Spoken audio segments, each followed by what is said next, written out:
Assalamualaikum. Welcome to my YouTube channel Concepts of Law by Imran Ashraf. Today's our topic of discussion is Section 41 of Transfer of Property Act 1882, which is about transfer by ostensible owner, also known as doctrine of holding out. सबसे पहले हम देखते हैं कि ostensible किसको कहते हैं. ठीक है, ostensible का मतलब होता है something appears to be true, मतलब जो कोई चीज़ बज़ाहिर हमें दुरुस्त लग रही हो, ट्रू लग रही हो, लेकिन ऐसा ना हो, मतलब जस्ट अपीयरेंस में ट्रू लग रही हो, असल में वो सच ना हो, ट्रू ना हो. ठीक है, ऐसी चीज़ जो अपीयरेंस में क्या लग रही हो, हमें ट्रू लग रही हो, ठीक लग रही हो, लेकिन वो असल में ना हो, उसको क्या कहते हैं हम ऑस्टेंसिबल. अगर हम ऑस्टेंसिबल ऑनर की बात करें तो ऑस्टेंसिबल ऑनर क्या होता है, इसको पहले हम एग्जाम्पल से समझते हैं, फिर मैं आपको बताती हूँ कि ऑस्टेंसिबल ऑनर क्या होता है. फॉर एग्जाम्पल, एक पर्सन है ए जो कि यूएस में रहता है, उसकी प्रॉपर्टी है, कुछ प्रॉपर्टी उसकी कहाँ पे है, इन पाकिस्तान, उसकी कुछ प्रॉपर्टी है पाकिस्तान में. ठीक है, क्योंकि वो अब यूएस में रहता है तो वो इस प्रॉपर्टी को कुछ नहीं एक्सरसाइज राइट नहीं कर सकता. वो क्या करता है, अपने भाई को, फॉर एग्जांपल बी अपने भाई को क्या करता है, अपॉइंट करता है, ऑथराइज करता है. ठीक है, ऑथराइज करता है, ऑथराइज करता है, ऑस्टेंसिबल ऑनर बनाता है. अब आपको मैं एग्जांपल से समझाती हूँ, फिर आपको पता लग जाएगा कि ऑस्टेंसिबल ऑनर होता क्या है. ठीक है, ऑस्टेंसिबल ऑथराइज करता है, जी तुम इस प्रॉपर्टी को की देखभाल करोगे, मेंटेनेंस करोगे, सारे राइट्स प्रॉपर्टी पे दे देता है, क्योंकि ठीक है, ये ऑस्टेंसिबल ऑनर को तमाम राइट देता है. अब ये सिचुएशन माइंड में रखें, फिर मैं आपको ऑस्टेंसिबल ऑनर की डेफिनेशन बताती हूँ. Ostensible owner the person not the real owner, जो कि रियल ऑनर ना हो प्रॉपर्टी का, he merely represent himself as a real owner. ठीक है, वो अपने आप को रिप्रेजेंट ऐसे कर रहा हो कि वो रियल ऑनर है, लेकिन वो रियल ऑनर ना हो प्रॉपर्टी का. Because ostensible owner has all rights, obligations and possession of property. क्योंकि ऑस्टेंसिबल ऑनर के पास क्या होते हैं, सारे राइट्स होते हैं, ऑब्लिगेशंस होती हैं और पोजेशन ऑफ प्रॉपर्टी होती है. थ्रो क्यों होते हैं उसके पास, थ्रो एक्सप्रेस और implied consent of real owner. For example, real owner उसको जो है, ऑस्टेंसिबल ऑनर क्या होता है, रियल ऑनर नहीं होता. ठीक है, रियल ऑनर नहीं होता, लेकिन वो रियल ऑनर की कॉन्सेंट से, एक्सप्रेस और कॉन्सेंट से उस वो क्या होता है, ऑथराइज होता है किसी भी प्रॉपर्टी पे. रियल ऑनर उसको क्या दे देता है, तमाम राइट्स दे देता है, ऑल राइट्स दे देता है, राइट्स, ऑब्लिगेशंस और पोजेशन दे देता है प्रॉपर्टी की. ठीक है, पोजेशन दे देता है प्रॉपर्टी की. रियल ऑनर अपनी कॉन्सेंट से प्रॉपर्टी की पोजेशन, उसके ऊपर ऑब्लिगेशंस और तमाम राइट किसको दे देता है, ऐसे पर्सन को ऑथराइज करके दे देता है जो कि उस प्रॉपर्टी का रियल ऑनर नहीं है. यानी कि रियल ऑनर अपने रिप्रेजेंटेटिव एक क्रिएट करता है और उसको ये सारे तमाम रिप्रेजेंटेटिव या ऑथराइज एक बंदा रखता है. ठीक है, उसको ये तमाम राइट्स दे देता है, राइट्स, ऑब्लिगेशंस और पोजेशन प्रॉपर्टी की दे देता है. ठीक है, ऑथराइज बना देता है, अपनी कॉन्सेंट से, मर्जी से बना देता है. तो उसको क्या कहते हैं, इस ऑथराइज पर्सन को क्या कहेंगे, ऑस्टेंसिबल ऑनर. ठीक है, जैसे हमने ये एग्जांपल देखी कि ये जो यूएस में रहता है, उसकी प्रॉपर्टी पाकिस्तान में, उसने अपने भाई को ऑथराइज बनाया है इस प्रॉपर्टी का. ठीक है, यानी उसको तमाम राइट्स, ऑब्लिगेशंस और पोजेशन प्रॉपर्टी की दे दी है. ठीक है, अब वो क्या है, ऑस्टेंसिबल ऑनर है. ऑस्टेंसिबल ऑनर वो जो रियल ऑनर नहीं है, लेकिन रियल ऑनर की मर्जी से वो उस प्रॉपर्टी पर हक रखता है, यानी कि उस प्रॉपर्टी पे राइट एक्सरसाइज कर सकता है तमाम, किसकी मर्जी से, रियल ऑनर की मर्जी से, कॉन्सेंट से. इसको हम कहते हैं ऑस्टेंसिबल ऑनर, इसको हम कहते हैं ऑस्टेंसिबल ऑनर. अगर हम सेक्शन वर्डिंग की बात करें तो सेक्शन क्या कहता है, वे, सेक्शन वर्डिंग क्या कहती है, where with the consent express और implied the person interested in immovable property, a person is the ostensible owner of such property, transfer the same for consideration, transfer shall not be voidable. ठीक है, on the ground that transferee was not authorized to make. Section wording हम समझते हैं, जैसे मैंने आपको example दी, एक person है जो कि जिसकी प्रॉपर्टी की तरह पाकिस्तान में है और रहता कहाँ पे, यूएसए में. उसने बी को ऑथराइज किया इस प्रॉपर्टी पे, यानी कि ऑस्टेंसिबल ऑनर बनाया इस प्रॉपर्टी पे. अब बी के पास तमाम, बी जो है एक ही रजामंदी से ऑस्टेंसिबल ऑनर बनाया, यानी कि ऑथराइज बनाया इस प्रॉपर्टी का. अब बी के पास तमाम वो राइट्स है, ऑब्लिगेशंस और पोजेशन है प्रॉपर्टी की. ठीक है, क्योंकि वो ऑथराइज है, इसने अपनी कॉन्सेंट से बी को जो है ना ऑस्टेंसिबल ऑनर बनाया इन्हें.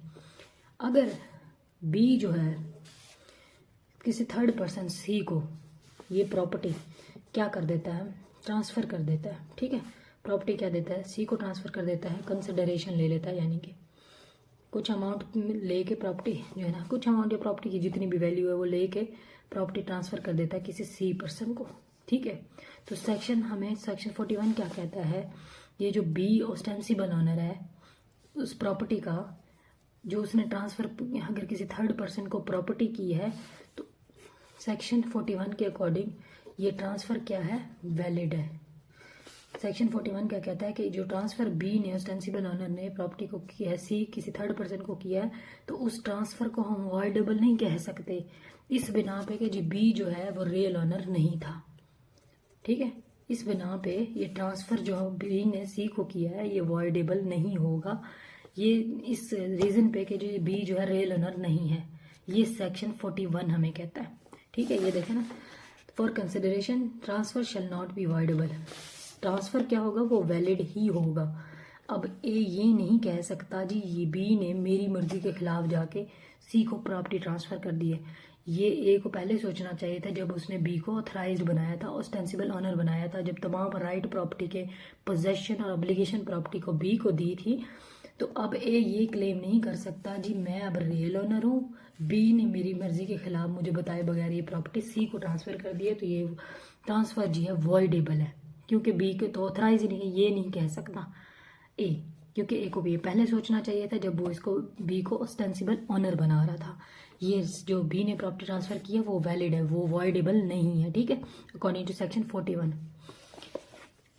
ये था हमारा सेक्शन 41, लेकिन इसकी कुछ एक्सेप्शन है।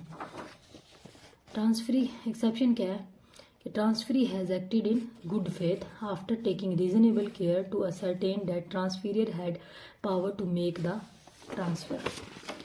वो क्या कहता है, जो एक्सेप्शन क्या कहती है, जो सी जिसने प्रॉपर्टी बी से बाय की है, ऑस्टेंसिबल ओनर से बी से बाय की है प्रॉपर्टी, इसने जो है सी ने गुड फेथ में ये प्रॉपर्टी बाय की हो। एक्सेप्शन क्या है जी, गुड फेथ में इसने बाय की हो। गुड फेथ में इस तरह कि जी सी को ये पता ना हो कि बी जो है ये ऑस्टेंसिबल ओनर है। ठीक है, सी ने जैसे एक नॉर्मल बंदा ऑर्डिनरी पर्सन कोई प्रॉपर्टी खरीदता है, उसने इन्फॉर्मेशन ले, रीजनेबल मतलब केयर की, प्रॉपर्टी के बारे में इधर उधर से पूछा, ऑनर के बारे में पूछा, लेकिन उसको ये पता ना लगा हो कि जी बी जो है ऑस्टेंसिबल ओनर हो, ऑस्टेंसिबल ओनर है, तब और उसने गुड फेथ में प्रॉपर्टी बाय कर ली हो, तब जो है सेक्शन 41 लग सकता है। ठीक है, सेक्शन 41 लगेगा जब ट्रांसफरी ने, ये जो ट्रांसफरी है इसने गुड फेथ में प्रॉपर्टी बाय की हो। ये ना हो कि सी को पता हो जी बी ऑस्टेंसिबल ओनर है, तो सी ने जो है प्रॉपर्टी खरीदी हो ताकि वो ए को डिफ्रॉड कर सके, ऐसी कोई सिचुएशन ना हो। सी को ये बात पता ही ना हो कि बी जो ऑस्टेंसिबल ओनर है उसने गुड फेथ में प्रॉपर्टी खरीदी हो, तो सेक्शन 41 लगेगा और ये ट्रांसफ़र वैलिड होगा, वॉइडेबल नहीं होगा। ठीक है, ये सेक्शन 41 कहता है। अब अगर हम इसकी सेक्शन की कंडीशन एसेंशियल्स देखें कि एसेंशियल कंडीशंस फॉर एप्लीकेशन, ये सेक्शन कब कब एप्लीकेबल होगा, यानी कि डॉक्ट्राइन ऑफ होल्डिंग आउट कब कब लगेगा। इसके लिए एसेंशियल कंपोनेंट्स मेन पर्पस क्या है।